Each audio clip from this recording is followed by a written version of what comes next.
Welcome to HARDPARK 2025. We're going to do something a little bit different today. We're going to do a little bit of a walk of the paddock, check out a few cars, just a handful of my favorite cars of the day, a la Harry Metcalf, but maybe a little bit more JDM. We've got some car bingo to play today, so we've got a few things we need to check off the list. We'll go through that in a second, but join me for what should be a pretty cool day out at HARDPARK. And like and subscribe if you want to see more of this sort of content. Let's go see some cars.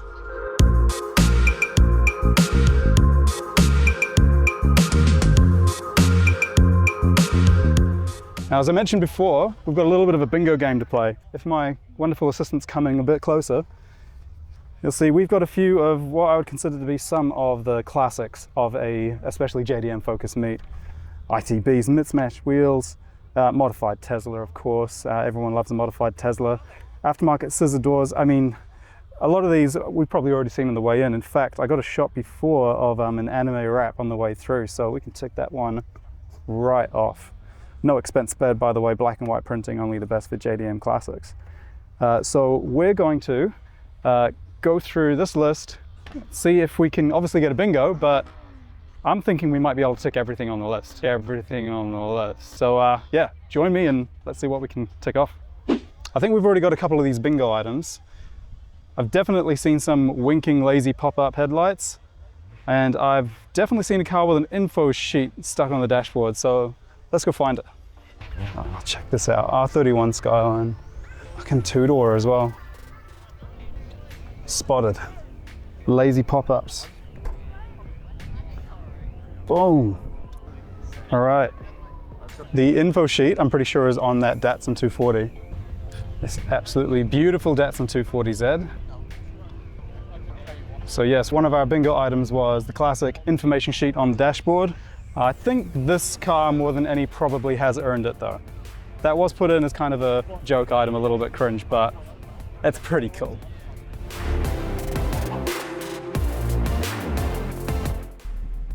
Just going to say, it's not quite NKG zeros, but check those bad boys out. They don't believe legit. They do not count. No, they do not count. I feel like six picks already back in Australia. It needs to come back here. It's not brave enough yet. I might just have to pause and do a little bit of a quick shout out on this one. I know nothing about it, we've just walked across it, but this is one of the most stock GTI-Rs I've seen in a decade. I mean, look at it. It looks like it's on stock suspension. It's not absolutely slammed on skinny little tires. It's not perfectly restored. It's just in good enough nick, but it's still obviously being used. It's got a bit of road rash at the front.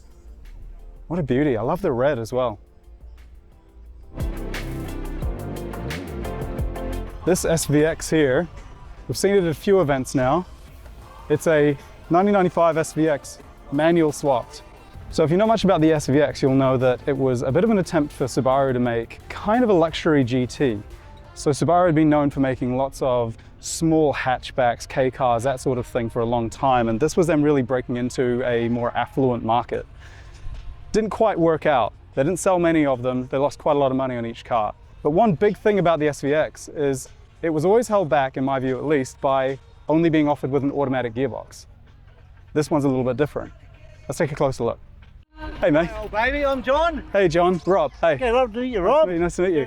It's manual converted. It's manual converted. Done 370,000 Ks, and about just before COVID, the TCU died for the transmission, and could not get one for love or money, so it was either bin it or convert it. So what gearbox did you end up using? WRX 5-speed. All right.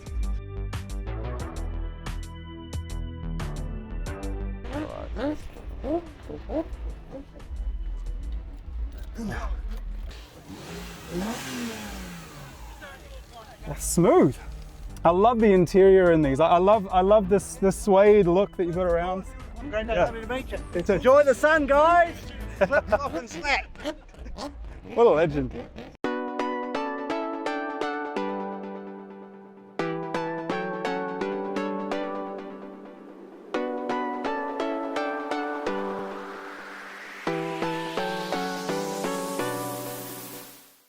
Next up, I want to take a look at this Honda City a little bit closer. So it looks like this is a Honda City Turbo 2. So the Turbo 2 is basically a Turbo 1 with, I think, big flared box arches and an intercooler.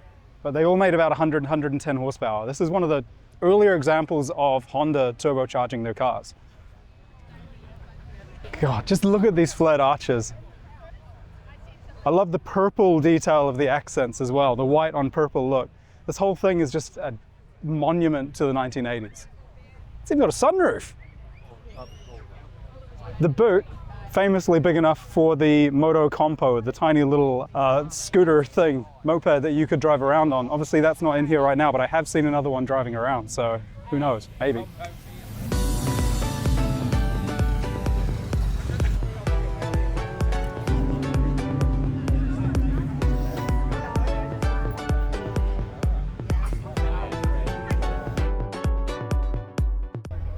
Look at the size of the turbo on that.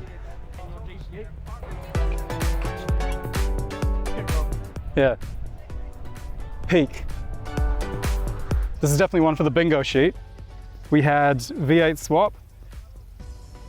That's one hell of a V8 swap. If I'm not mistaken, that's a 1UZ FE. Same engine that you get in the LS400 and the Toyota Celsior. That'd be a laugh. I don't quite know how to approach this one. Again, I don't think those count as G0s, but they're not far off, let's be honest. This is of an era we are very firmly not in anymore. I'm not saying I don't like it. I'm saying it's of an era. So I feel like I've got a type. I don't know. 20 valve Corolla wagon, BZ Touring according to the side decals. It's got the heat-wrapped headers. I did the exact same thing on my first car, which was a 16-valve 4-age Corolla GT. I'm sure it gave me at least 20 more horsepower, maybe more. I've got such a soft spot for these cars. This generation of Toyota and anything with a 4-age in it, I'm into. And wagon as well, I mean, come on. Is this yours, bro? Yeah. That's pretty cool, man. What's your name, sorry? Manaya. Manaya, Rob, hey. Shit, man, tell me about it. What is it? What am I looking at? Toyota BB Open Deck. It was the first one in the country, I'm pretty sure. Yeah. We had 2 of them at one point, but now there's only one. It's suicide doors too on the other side, actually. Really? Yeah. Oh my gosh, okay, you're gonna show me that. The whole interior actually folds down. So suicide doors, you can also fold the whole thing down. So you can have either little discs or it goes properly flat. Oi. I love that the yellow continues onto the interior as well. Like yeah. It's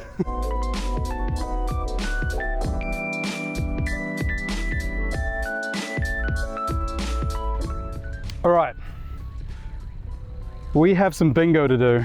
So where we're at right now is I've almost got a bingo if we see a dirty truck and an initial D reference. First off, I need to tick off roof box. All right, so we haven't seen spinners, we haven't seen a sticker bomb, haven't seen aftermarket scissor doors, haven't seen initial D reference. Have we seen initial D reference? Modified Tesla, we've definitely seen 3 identical cars in a row, but we need to get some. There's quite a lot we can do here. I mean, really what we want is the Yankee G0s, because why else do we come here? Exactly, there's no other point. Yeah. All right, we have some work to do.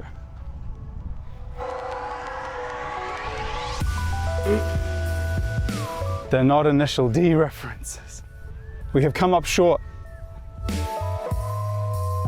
I'm also not seeing a lot of mint 100% stock 80s, 90s JDM. The 100% stock is limiting me quite a bit. Well, hang on, there's a Tommy Mac and an Evo 6. Okay, here we go, that is it. We can legitimately tick it off now. That is our mint, I'm pretty sure 100% stock. Yes. By the way, I'm ticking off 4-door Skyline because we've seen and filmed about 100 of them. Oh yeah, yeah. That does remind me, we also need 3 of the same car next to each other. That is a strange looking MX5. There we go, there's so many down there. Ticking it off, we have 3+ identical cars in a row. The Red Bull. The Red Bull. Oh, is that a sub box in the back with fiberglass? Boom, boom, boom, boom. Absolutely.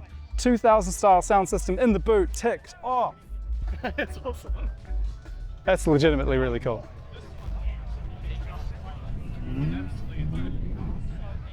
I mean, does it count if we get our initial D reference from the store selling stickers? We didn't specify. Does that count as sticker bomb? It's not sticker bomb, is it? It doesn't cover the whole panel. Fast and Furious. Oh yeah. Fast and Furious. All right, tick. I also didn't see a modified Tesla. No Teslas seem to have shown up this time around. We may not be winning this bingo of ours. We might have made it too hard. Initial D is the key to many things. Dirty truck! Oh, there you go. Yeah. Oh yes. Dirty truck ticked off. Literally initial D reference and we've got a bingo. Go on, Paul. This is not one I thought we would struggle on. That Lambo.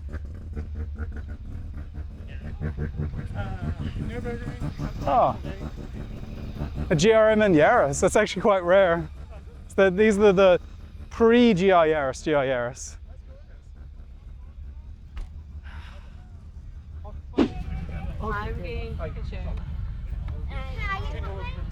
Is this an initial D reference?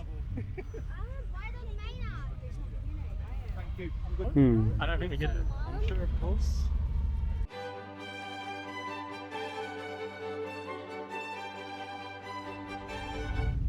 Maybe the real initial D reference was the A86s we saw along the way. You got any initial D stuff?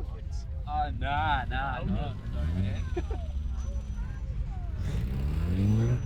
And on that terrible disappointment. Mismatched wheels in front of that cone over there. He's doing a skid. Mismatched wheels, ticking it off. It doesn't help me very much.